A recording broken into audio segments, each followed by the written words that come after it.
कल्पना करो लहरों के नीचे एक दुनिया, एकदम जिंदा दिल शहर जो बनाया है छोटे छोटे जीवों ने मिलकर। यह है ग्रेट बैरियर रीफ। ये अपने प्लेनेट का सबसे बड़ा कोरल रीफ सिस्टम है, कुदरत की कलाकारी का एक फैला हुआ मास्टरपीस। ये गर्म कोरल सी में है और नॉर्थ ईस्टर्न ऑस्ट्रेलिया में क्वींसलैंड के तट के साथ फैला हुआ है। ये शानदार स्ट्रक्चर सिर्फ एक अकेला रीफ नहीं है, बल्कि 2900 से भी ज्यादा अलग अलग रीफ्स का कलेक्शन है और लगभग 900 खूबसूरत आइलैंड्स हैं, और हर कोई इस शानदार अंडर वाटर किंगडम में अपना रोल निभाता है। ये एक असाधारण खूबसूरती और हमारी दुनिया के लिए बहुत इंपॉर्टेंस वाली जगह है, सचमुच कुदरत का एक अजूबा। ग्रेट बैरियर रीफ का साइज इतना बड़ा है कि यकीन करना मुश्किल है। ये 2300 किलोमीटर से भी ज्यादा फैला हुआ है, लगभग लंदन से मॉस्को जितनी दूरी। अगर आप आउटर स्पेस से नीचे देखो तो आप इस विशाल कुदरती स्ट्रक्चर को देख पाओगे, जिंदगी की ताकत का एक जीता जागता सबूत। ये लगभग 3,44,400 स्क्वायर किलोमीटर का एरिया कवर करता है, जो इसे पूरे यूनाइटेड किंगडम से भी बड़ा बनाता है। इस विशाल आकार का मतलब है कि यह मरीन लाइफ की एक इनक्रेडिबल वैरायटी के लिए घर और सैंक्चुअरी मुहैया कराता है, एक कॉम्प्लेक्स और आपस में जुड़ा हुआ इकोसिस्टम बनाता है जो हजारों सालों में डेवलप हुआ है। पूरी दुनिया में इसकी आउटस्टैंडिंग यूनिवर्सल वैल्यू के लिए जाना जाता है। ग्रेट बैरियर रीफ को यूनेस्को ने 1981 में वर्ल्ड हेरिटेज साइट घोषित किया था। ये प्रतिष्ठित स्टेटस इसकी जबरदस्त कुदरती खूबसूरती, इसकी रिच बायोडाइवर्सिटी और इसकी जियोलॉजिकल इंपॉर्टेंस को मान्यता देता है। इसे अक्सर दुनिया के 7 natural wonders of the world में से एक माना जाता है, एक टाइटल जो ये सचमुच डिजर्व करता है। अनगिनत पीढ़ियों से इसने उन सभी को हैरत में डाला है और इंस्पायर किया है जिन्होंने इसे देखा है, इंडिजिनस एबोरिजिनल ऑस्ट्रेलियन और टॉरेस स्ट्रेट आइलैंडर लोगों से लेकर जिनका दसियों हजार सालों से गहरा कल्चरल कनेक्शन है। दुनिया भर के एक्सप्लोरर्स और साइंटिस्ट्स तक सब इंस्पायर हुए हैं। रीफ के बनने की कहानी बहुत धीमी और पेशेंस वाली है, एक कहानी जो हजारों सालों में लिखी गई है। आज हम जिस लिविंग रीफ स्ट्रक्चर को देखकर हैरान होते हैं, उसने लगभग 9000 साल पहले एक पुराने प्लेटफॉर्म पर उगना शुरू किया था। नेचुरल इंजीनियरिंग का एक जबरदस्त कमाल। इसे कोरल पॉलिप्स नाम के छोटे छोटे जीवों ने बनाया है। ये छोटे छोटे आर्किटेक्ट्स लाइमस्टोन के स्केलेटन्स निकालते हैं और बहुत समय तक ये स्केलेटन्स परत दर परत जमा होते जाते हैं और वो कॉम्प्लेक्स स्ट्रक्चर्स बनाते हैं जो हम देखते हैं। इसी धीमी लगातार ग्रोथ ने लिविंग ऑर्गेनिज्म से बना दुनिया का सबसे बड़ा सिंगल स्ट्रक्चर तैयार किया है। कुदरत की शांत मगर कभी ना हार मानने वाली ताकत का एक जीता जागता वाइब्रेंट सबूत। ग्रेट बैरियर रीफ सिर्फ रंग बिरंगे पत्थरों का कलेक्शन नहीं है, ये तो एक हलचल भरा जिंदा दिल मेट्रोपोलिस है जहां कमाल की डाइवर्सिटी वाली लाइफ रहती है। ये दुनिया के सबसे रिच और कॉम्प्लेक्स नेचुरल इकोसिस्टम्स में से एक है। इसके पेचीदा कोरल गार्डन्स में अनगिनत स्पीसीज को खाना, शेल्टर और अपने बच्चों को पालने की जगह मिलती है। जितने तरह तरह के क्रीचर्स इस रीफ को अपना घर कहते हैं, वो देखकर तो सांस ही रुक जाती है। ये एवोल्यूशन की कलाकारी का एक जबरदस्त डिस्प्ले है।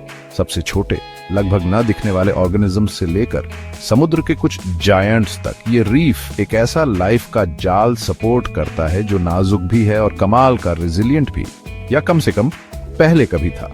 कोरल्स खुद ही इस अंडर वाटर सिटी के आर्किटेक्ट और फाउंडेशन है।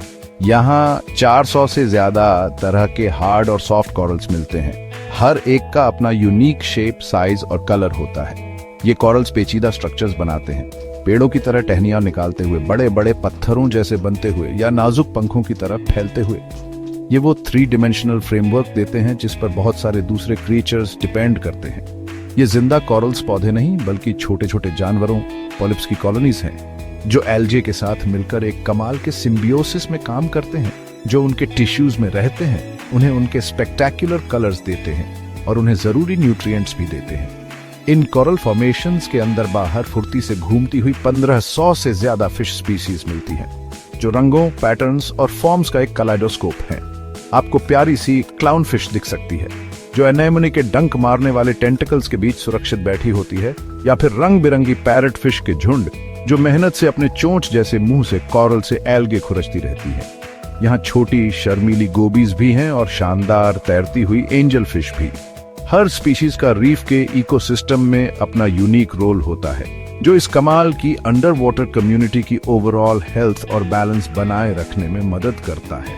मछलियों की इतनी ज्यादा तादाद और वैरायटी किसी भी ऑब्जर्वर के लिए रीफ की सबसे ज्यादा लुभाने वाली चीजों में से एक है। इन चमकदार मछलियों के अलावा रीफ बहुत सारे दूसरे इंटरेस्टिंग मरीन एनिमल्स के लिए एक सैंक्चुरी है। डुगोंग्स जैसे जेंटल जायंट्स, जिन्हें अक्सर सी काउस भी कहते हैं, वो रीफ सिस्टम में मिलने वाले सी ग्रास बेड्स पर शांति से घास चरते हैं। दुनिया की 7 में से 6 सी टर्टल स्पीसीज, जिनमें ग्रीन टर्टल और हॉक्सबिल टर्टल भी शामिल हैं, वो यहाँ खाने और रीफ के आइलैंड्स के रेतीले किनारों पर अंडे देने आती हैं।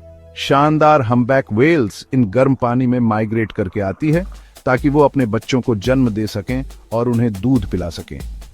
शार्क भी, जिन्हें अक्सर गलत समझा जाता है, प्रीडेटर्स के तौर पर एक बहुत इंपॉर्टेंट रोल निभाती है। लगभग 125 तरह की शार्क्स और रेज इन पानी में गश्त लगाती हैं और इकोसिस्टम की हेल्थ को बनाए रखती है। ये अंडरवाटर जन्नत, जो लाइफ और अजूबों से भरा है, अब वक्त से जंग लड़ रहा है। ग्रेट बैरियर रीफ को कई खतरों से बहुत सीरियस थ्रेट है, उनमें से कई इंसानी एक्टिविटीज की वजह से है। इस इकोसिस्टम का नाजुक बैलेंस बिगड़ रहा है और वो वाइब्रेंट कलर्स जो हम एक हेल्थी रीफ से जोड़ते हैं, कुछ एरियाज में सैडली फीके पड़ रहे हैं। साइंटिस्ट्स इसके फ्यूचर को लेकर बहुत वरीड हैं और पिछले कुछ सालों की न्यूज, जिसमें अर्ली 2024 की परेशान करने वाली घटनाएं भी शामिल हैं, इस नेचुरल वंडर के लिए एक वरिंग पिक्चर बनाती है। ये एक सीधी रिमाइंडर है कि सबसे मैग्निफिसेंट नेचुरल सिस्टम्स भी वल्नरेबल होते हैं। ग्रेट बैरियर रीफ के लिए सबसे सिग्निफिकेंट और परवेसिव थ्रेट क्लाइमेट चेंज है। जैसे जैसे हमारा प्लैनेट वार्म हो रहा है, वैसे ही हमारे ओशंस भी। कॉरल्स पानी के टेम्परेचर में चेंजेस को लेकर बहुत सेंसिटिव होते हैं। जब पानी बहुत ज्यादा देर तक बहुत वार्म रहता है तो कॉरल स्ट्रेस्ड हो जाते हैं और अपने टिश्यूज में रहने वाले छोटे algae को एक्सपेल कर देते हैं, जो उन्हें फूड और कलर देते हैं।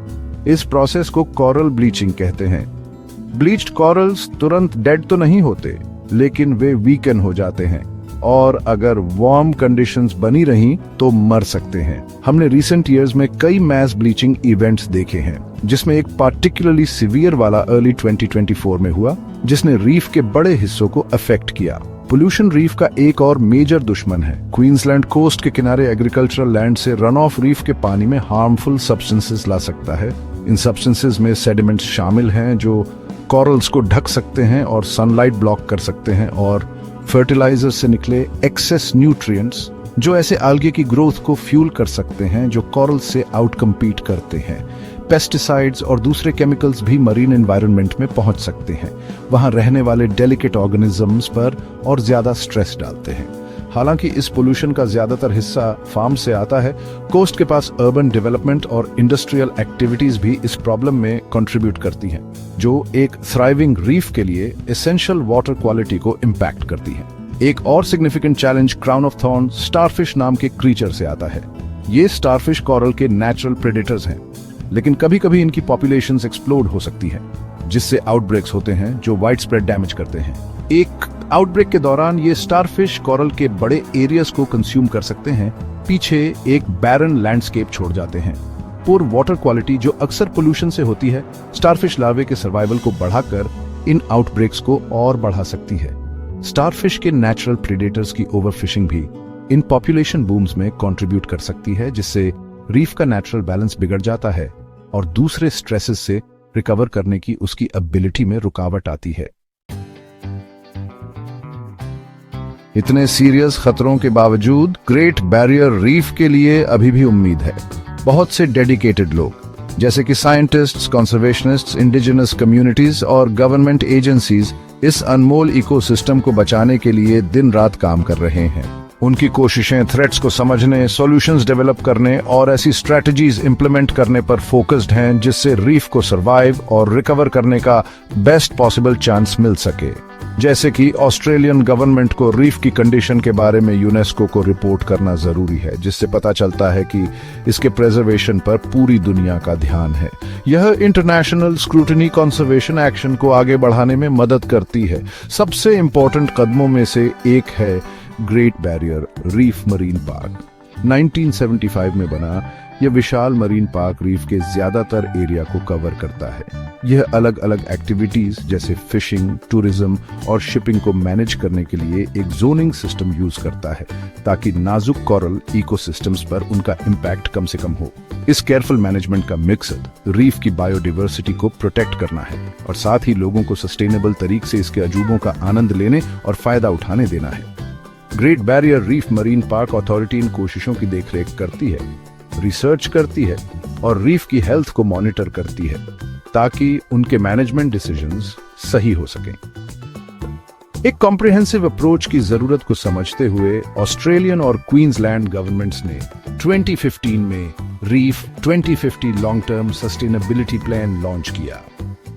इस एम्बिशियस 35 ईयर प्लान का मकसद रीफ के सामने आने वाले कई थ्रेट्स को एड्रेस करना है, खास तौर पर लैंड बेस्ड रन ऑफ से होने वाले पोल्यूशन को कम करके वाटर क्वालिटी इंप्रूव करने पर फोकस है। इस प्लान के तहत इनिशिएटिव्स में फार्मर्स के साथ काम करके उन्हें ज्यादा सस्टेनेबल प्रैक्टिसेस अपनाने में मदद करना और ऐसे प्रोजेक्ट्स में इन्वेस्ट करना शामिल है जो कोस्टल हैबिटेट्स को रिस्टोर करते हैं, जो रीफ तक पहुंचने से पहले पानी को फिल्टर करने में हेल्प करते हैं। इन जरूरी कंजर्वेशन एक्शंस को सपोर्ट करने के लिए काफी फंडिंग दी गई है। ग्रेट बैरियर रीफ का फ्यूचर आखिरकार हम सब पर डिपेंड करता है। हालांकि बड़े पैमाने पर गवर्नमेंट और साइंटिफिक कोशिशें बहुत जरूरी हैं, लेकिन हमारी छोटी छोटी कोशिशें भी जब मिल जाती हैं तो फर्क ला सकती हैं। रीफ और उसके चैलेंजेस के बारे में जानना पहला स्टेप है। क्लाइमेट चेंज से लड़ने में हेल्प करने के लिए अपना कार्बन फुटप्रिंट कम करना, अगर हम घूमने जाएं तो सस्टेनेबल टूरिज्म ऑपरेटर्स को सपोर्ट करना और हम जो प्रोडक्ट्स यूज करते हैं उनका ध्यान रखना, यह सब एक हेल्थियर प्लैनेट और बदले में एक हेल्थियर रीफ में कंट्रीब्यूट कर सकता है। इस अद्भुत नेचुरल वंडर को बचाना सिर्फ एक खूबसूरत जगह को प्रोटेक्ट करना नहीं है, ये एक ऐसे इंपॉर्टेंट इकोसिस्टम को बचाना है जिससे हम सबको फायदा होता है, आने वाली जनरेशंस के लिए एक खजाना।